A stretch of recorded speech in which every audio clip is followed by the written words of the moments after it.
भारत माता की वंदे वंदे। मंच पर विराजमान परम सम्माननीय और पिता तुल्य मेरा मार्गदर्शन करने वाले श्रीमान बाबूलाल जी भाई साहब, संकल्प से सिद्धि के जुझारू जोशीले कार्यकर्ता बंधुओं, भारतीय जनता पार्टी के समर्पित कार्यकर्ता बंधुओं और बेवाई ग्राम के मेरे नागरिक बंधुओं, युवा शक्ति और छोटे छोटे बालक बालिका, प्रधानमंत्री नरेंद्र मोदी जी ने भारत के प्रत्येक व्यक्ति को देश के स्वाभिमान से जोड़ते हुए कि हम जो कमाते हैं वो कमाएं, हम जो पढ़ते हैं वो पढ़ें, हम जो भी काम करते हैं वो काम करें, परंतु अपने जीवन का एक छोटा सा हिस्सा, समय का एक छोटा सा क्षण, रक्त का एक छोटा सा कण देश को समर्पित हो, देश के स्वाभिमान को अपना स्वाभिमान मानते हुए इस भारत माता को, राष्ट्र माता को अपनी भारत माता मानते हुए एक समाज को, एक वातावरण का निर्माण करने के लिए युवा शक्ति का जो आह्वान किया है, एक छोटा सा उदाहरण उन्होंने किया है 1942 का, जब हमारे देश में स्वतंत्रता आंदोलन में जितने भी बड़े बड़े नेता थे उन सबको अंग्रेजों ने जेल में डाल दिया। 1942 में एक संकट खड़ा हो गया देश के सामने कि आजादी का नेतृत्व कौन करे। 5 युवा नेता आगे आए, राम मनोहर लोहिया, जयप्रकाश नारायण, चंद्रशेखर, अटल बिहारी वाजपेयी, चौधरी चरण सिंह और युवाओं ने ऐसा देश के वातावरण खड़ा किया कि देश का हर युवा संकल्पित हो गया अपने देश को आजाद कराने के लिए, स्वाभिमान को वापस जागृत करने के लिए।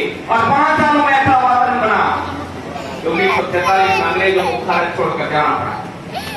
प्रधानमंत्री ने आह्वान किया उन युवाओं को कि 1942 से 1943 में जो एक वातावरण बना देश में अंग्रेजों को भगाने का, उस समय नारा दिया अंग्रेजों भारत छोड़ो। आज 2017 से 2022 तक युवा शक्ति उसी वातावरण का निर्माण करे। उस समय नारा दिया था अंग्रेजों भारत छोड़ो, आज नारा देने की आवश्यकता है गरीबी भारत छोड़ो, भ्रष्टाचार भारत छोड़ो, आतंकवाद भारत छोड़ो, अशिक्षा भारत छोड़ो। युवाओं को मार्गदर्शित करना, उन्हें देश के स्वाभिमान से जोड़ते हुए प्रत्येक व्यक्ति को देश के प्रति समर्पित करना, संकल्प से सिद्धि के माध्यम से। और संकल्प क्या? छोटा छोटा संकल्प कि न मैं गंदगी करूंगा न करने दूंगा, न मैं भ्रष्टाचार करूंगा न करने दूंगा, न मैं जातिवाद करूंगा न करने दूंगा, और न जाने कितने कितने ऐसे संकल्प जिनको लेकर हम वापस अपने राष्ट्र को पुनः एक जो सपना प्रधानमंत्री नरेंद्र मोदी जी ने देखा है राष्ट्र गौरव का, पुनः विश्व गुरु का, प्रत्येक व्यक्ति को सपने में अपना सपना सम्मिलित करते हुए। और अब्दुल कलाम आजाद साहब ने भी कहा है कि सपने वो नहीं होते जो नींद में देखे जाते हैं, सपने वो होते हैं जो नींद उड़ा देते हैं। आज युवा तरुणाई ने उन सपनों को अपना सपना बनाया है और संकल्प सिद्धि के माध्यम से समाज के लोगों को जागृत करने का काम किया। यहाँ बालिका सम्मान समारोह की हम बात कर रहे हैं। पूर्व में कुछ वक्ताओं ने कहा, बालिकाओं के बारे में बताया, उनकी कमियों के बारे में, हमारे देश की कमी के बारे में बताया, परंतु मेरा मानना थोड़ा सा अलग है। ये हमारा वो देश है जहां अगर शक्ति के रूप में किसी की पूजा होती है तो वो है दुर्गा, जहां लक्ष्मी के रूप में किसी की पूजा होती है तो वो लक्ष्मी, जहां विद्या के रूप में किसी की पूजा होती है तो वो सरस्वती, जहां महिलाओं को पहले स्थान पर रखा जाता हो वहां की महिला किसी से कमजोर नहीं है, किसी से कम नहीं है। आज आवश्यकता है तो हमारे अंदर के स्वाभिमान को जगाने की, अपनी बालिकाओं को सर्वोच्च मानने की। एक छोटा सा उदाहरण मैं रखता हूं। एक छोटा सा बालक था इनके जैसा, वो अपनी गर्मियों की छुट्टी में अपने गांव गया। उसके दादाजी उस गांव के सरपंच थे, बहुत प्रतिष्ठा थी, बहुत मान सम्मान था, लोग उनकी बातों को मानते थे। आंगन में बैठकर दादाजी अखबार पढ़ रहे थे।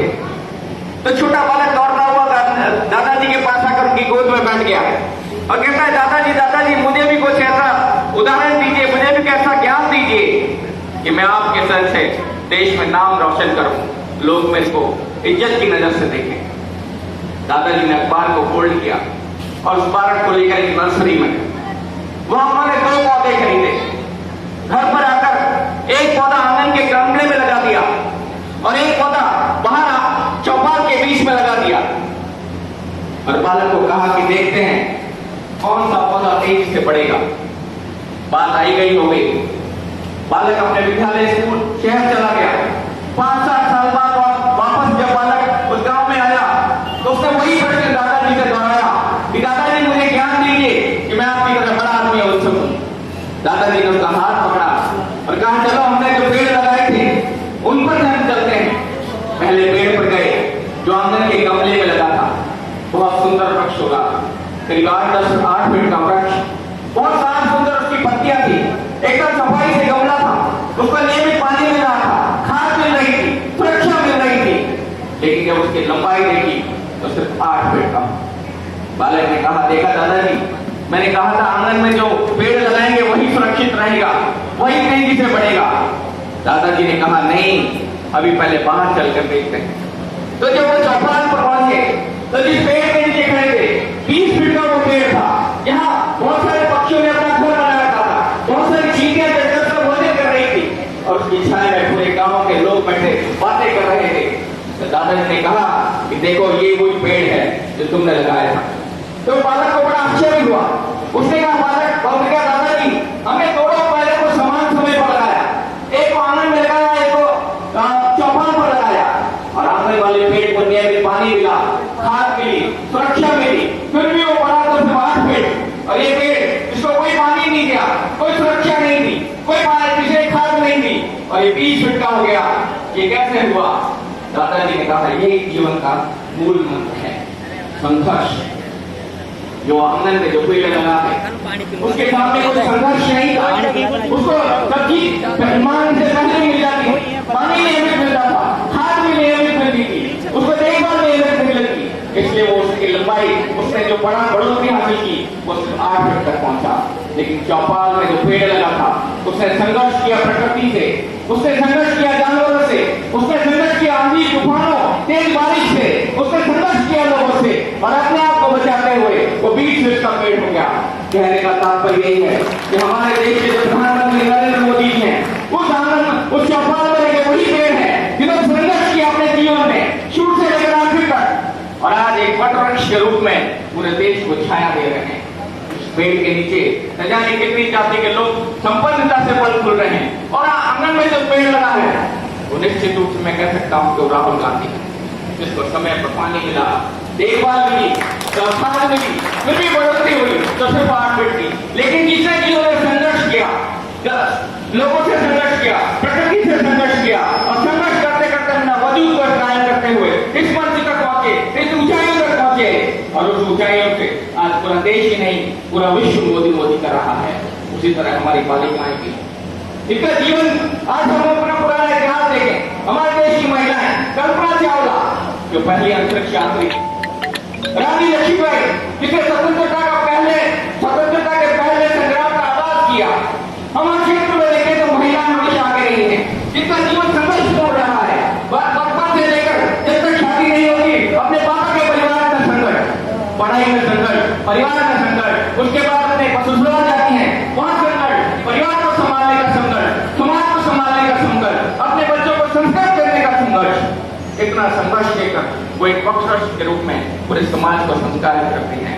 उसी तरह हमारा ये संकल्प से सिद्धि परिवार है, जहाँ एक एक कार्यकर्ता संघर्ष करते हुए अपने समाज को दिशा दे रहा है, रास्ता दे रहा है। और आपके यहाँ से भी हमने उसी कार्यकर्ता को चुना है जो निरंतर समाज में संघर्ष करते हुए, लोगों को जागृत करते हुए, समाज के लोगों को जोड़ते हुए आगे बढ़ रहा है। मैं बहुत बहुत बधाई देना चाहता हूँ रवि कुमार जी पालीवाल को, जिनको दौसा जिला संयोजक आज नियुक्त करते हुए हमने राज्य के अध्यक्ष से कहूंगा कि उनका माल्यार्पण का स्वागत करें। उनके सह सहयोगी के रूप में महेश जी शर्मा